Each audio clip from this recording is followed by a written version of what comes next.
Imagine करिए रात को आप एक रूम में अकेले बैठे हैं और अपना फ़ोन चला रहे हैं। आपके सामने एक ऐसा ऐड आ जाता है जिसके बारे में आप सोच रहे थे।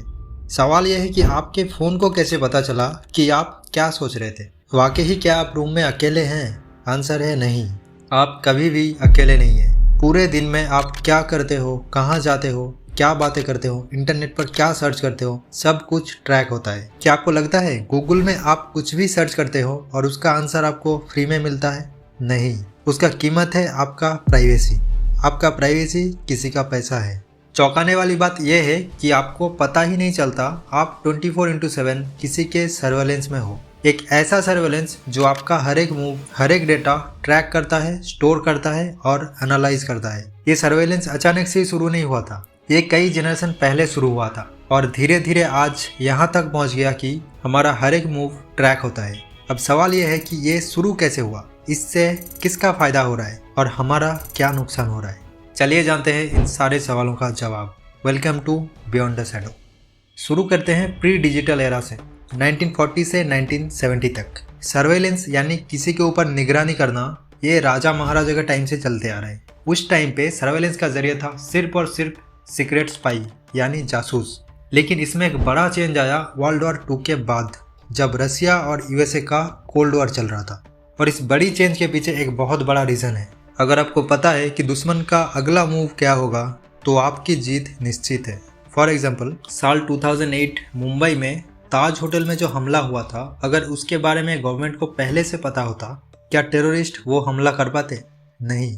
यही फायदा है सर्वेलेंस का। और कोल्ड वॉर के दौरान दुश्मन का अगला मूव क्या होगा ये जानना दोनों देश के लिए बहुत ज़रूरी था और ये पॉसिबल था सिर्फ और सिर्फ सर्वेलेंस के जरिए।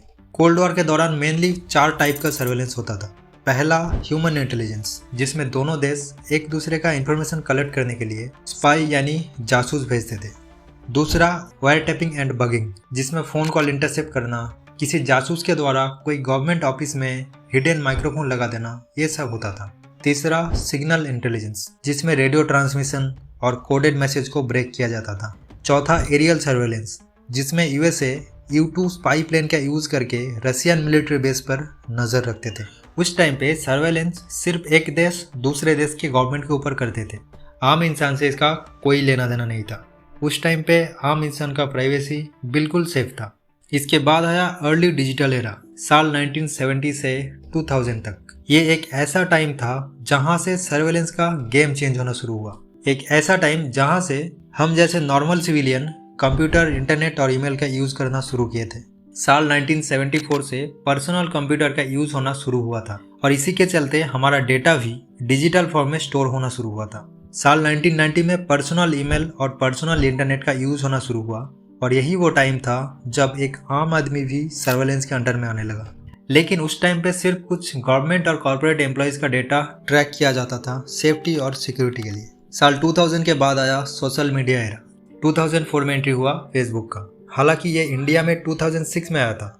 ये फेसबुक और ट्विटर आने के बाद सर्वेलेंस का डेफिनेशन ही चेंज कर दिया। इससे पहले सर्वेलेंस का पर्पस था सिर्फ सेफ्टी और सिक्योरिटी।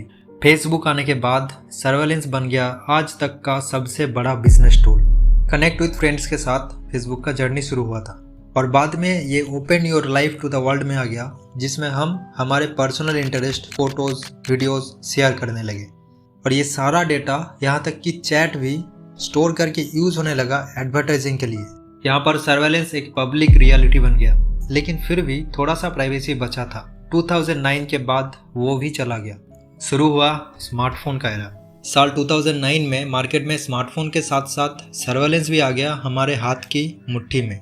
स्मार्टफोन के अंदर एक कांस्टेंट सर्वेलेंस मशीन, जिसमें location tracking, microphone access, camera access, biometric access, इसके साथ साथ हमारा गैलरी जिसमें हमारा पर्सनल फाइल्स रहता है, उसका भी एक्सेस मिल गया था एड कंपनीज को, जिसके ज़रिए आप पूरे दिन में क्या करते हो, कहाँ जाते हो, आपका हैबिट कैसा है, ये सब कुछ मॉनिटर होता रहता है और आपको पता भी नहीं चलता। साल 2013 में एनएसए का एम्प्लॉई एडवर्ड स्वेडेन ने ये बात लीक कर दिए थे कि एनएसए बिलियंस ऑफ सिविलियंस के ऊपर निगरानी कर रहे थे।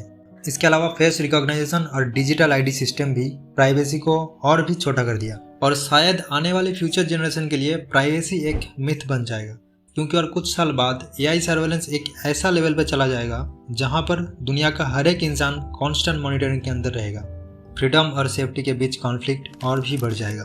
प्राइवेसी एक टाइम पे हमारा हक था, आज है लग्जरी और फ्यूचर में सिर्फ एक मेमोरी बन के रह जाएगा। हो सकता है इससे क्राइम कम होगा, सेफ्टी बढ़ेगा, लेकिन प्राइवेसी चला जाएगा। सवाल आसान है, क्या हम सेफ्टी के बदले प्राइवेसी को सैक्रिफाइस करने को राजी है? आपको क्या लगता है कमेंट में ज़रूर बताएं। चैनल में नए हो तो चैनल को सब्सक्राइब करें। मिलते हैं नेक्स्ट वीडियो में।